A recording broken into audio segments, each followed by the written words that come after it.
Əlində belə vacib işin yoxdursa, bu videoya axıra qədər bax, bir neçə maraqlı məsələyə toxunacağam. Deməli, bu Bakı-Quba-Rusiya yolu ki var, ödənişli yol. Ora ağıllı radarlar quraşdırıblar və deməli, əgər sən burada tutaq ki, radara çatanda sürəti azaldırsan, sonra arada möhkəm sürürsən, növbəti radara çatanda yenə azaldırsan, artıq belə olmayacaq.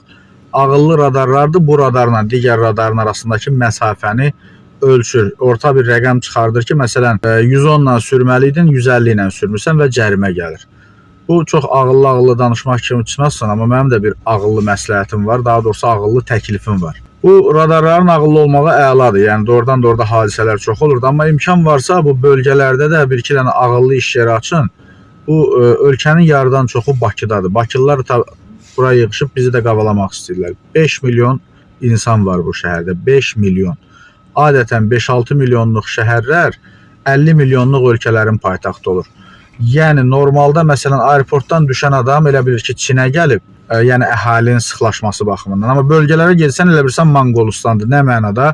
Yəni Monqolistanda bilənlər bilir də çox böyük ərazisi var, cəmi 2-3 milyon əhalisi var. O baxımdan da yenə də deyirəm, yəni bölgələrdə iş yerləri açmaq lazımdır. 3 uşağın, 2 uşağın, 4 uşağın qoyub Bakının ətraf kəndlərində gecəni taxtanın üstündə yatmaq bahasına 3-5 manata işləyib ailəsinə çörək qazanan oğlanlar var. Bax, onlara həmin öz rayonunda, öz kəndində, öz elində, obasında iş yerləri açmaq lazımdır.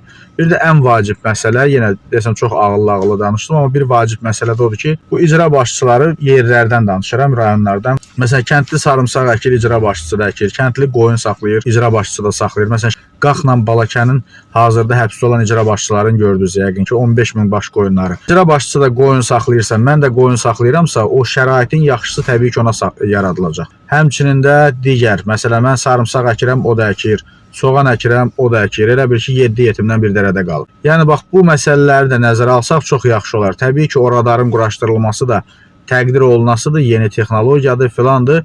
Amma iş yeri lazımdır ki, pul qazanıb o radarın cəriməsini ödəyəsən. Yəni, o cərimə olmayanda iş gedir çıxır məhkəməyə, daha doğrusu pul olmayanda o cəriməni ödəməyə, iş gedir çıxır məhkəməyə.